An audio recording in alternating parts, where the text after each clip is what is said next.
നിങ്ങൾക്ക് എന്ത് എന്താ ഇസ്ലാമിനെ പറ്റി എന്താ അഭിപ്രായം? വളരെ മോശം അഭിപ്രായം. അല്ല, ഇസ്ലാമിനെ പറ്റി മാത്രമേ അങ്ങനെ അഭിപ്രായമുള്ളൂ. ഇപ്പോൾ അള്ളാഹു അക്ബർ എന്ന് വിളിക്കുന്നു, ഹല്ലേലൂയ എന്ന് വിളിക്കുന്നു, ജയ് ശ്രീറാം എന്ന് വിളിക്കുന്നു. ഏത് കേൾക്കുമ്പോഴാണ് നാട്ടുകാർ ഓടുക?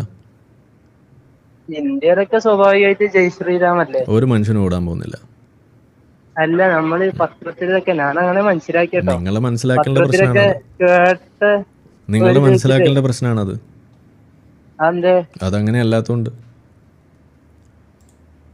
അല്ല, ജയ് ശ്രീറാം വിളിച്ചിട്ടില്ല അധികം ആൾക്കാരും. അള്ളാഹു അക്ബർ എന്ന് വിളിയാക്കുമ്പോൾ ഇവിടെ കാക്കാമാർ വരെ ഓടുന്നു. അപ്പോഴാണോ അങ്ങനെ?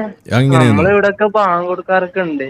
ആ അള്ളാഹു അക്ബർ അല്ല പറയുന്നത്. ഒരു മാളിലോ അല്ലെങ്കിൽ വല്ല ഒരു തിയേറ്ററിലോ ഇരുന്നിട്ട് ഒരാൾ പെട്ടെന്ന് ചാടി എഴുന്നിട്ട് അള്ളാഹു അക്ബർ എന്ന് വിളിച്ചാൽ എന്തായിരിക്കും അവസ്ഥ?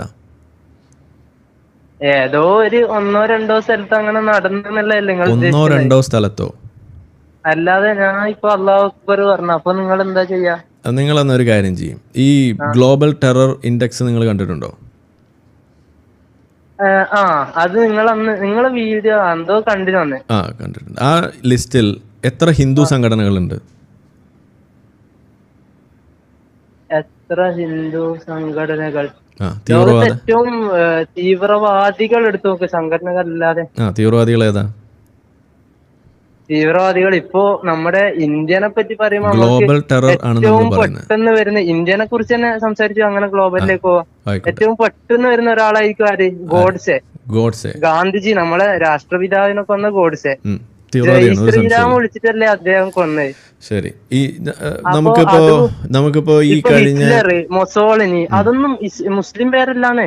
മുസ്ലിം പേരല്ല, ശരിയാണ്. അവരൊക്കെ പഴയ ആൾക്കാരല്ലേ. പുതിയ ആൾക്കാരെ പേര് പറയും. ജൂതന്മാരെ കൊന്നു പറഞ്ഞാല് അതൊന്നും നിങ്ങൾ ആഘോഷിക്കുന്നില്ല. നിങ്ങൾ മരിച്ചുപോയ ആളുകളല്ല, അത് ജീവനോടെ ഇരിക്കുന്ന ഒരു 4 തീവ്രവാദികളുടെ പേര് പറയൂ. ജീവനോടെ ഇരിക്കുന്ന 4 തീവ്രവാദികൾ. ഞാനൊരു പേര് പറയാം. അല്ല, പേര് നോക്കുമ്പോ ഇപ്പൊ ആരിഫ് ഹുസൈനും ഞാനിപ്പോ തീവ്രവാദിയല്ലോ. മുസ്ലിം പേരല്ലേ? ഞാനിപ്പോ തീവ്രവാദിയല്ലല്ലോ. ഇസ്ലാമിന്റെ ആശയം അവർ ഉൾക്കൊള്ളുന്നുണ്ടോ? എന്താണ്? അപ്പോ എന്നാ നിങ്ങൾ പറയൂ. ഇപ്പൊ ഹാഫിസ് സയീദ്, ഓക്കെ, ലഷ്കർ ഇ തൊയ്ബയുടെ മുതലാളിയാണ്. ആ ഹാഫിസ് സയീദ് ചെയ്തുകൊണ്ടിരിക്കുന്ന സംഗതിയിൽ ഇസ്ലാമികമല്ലാത്തത് എന്താണ്? ഒരെണ്ണം പറയൂ. എനിക്ക് കൂടുതൽ ഡീറ്റെയിൽസ് അറിയില്ല. നിങ്ങൾക്ക് ഡീറ്റെയിൽസ് അറിയാതെയാണോ നിങ്ങൾ ഇവരൊക്കെ വെളുപ്പിക്കാൻ വേണ്ടി വരുന്നത്? അപ്പൊ പിന്നെ നിങ്ങൾ പറയൂ. നിങ്ങൾ ഈ തീവ്രവാദികൾ എല്ലായിടത്തും ഉണ്ട്. തീവ്രവാദികളുടെ പേര് പറയുമ്പോൾ കഴിഞ്ഞ നൂറ്റാണ്ടിലെ പേരല്ലേ നിങ്ങൾക്ക് പറയാനുള്ളൂ. ഞാനിത് ജീവനോടെ ഇരിക്കുന്ന തീവ്രവാദിയുടെ പേരാ പറയുന്നത്. നിങ്ങൾ ജീവനോടെ ഇരിക്കുന്ന പേര് പറയൂ, നമുക്കൊരു മത്സരാക്കി കളയാം.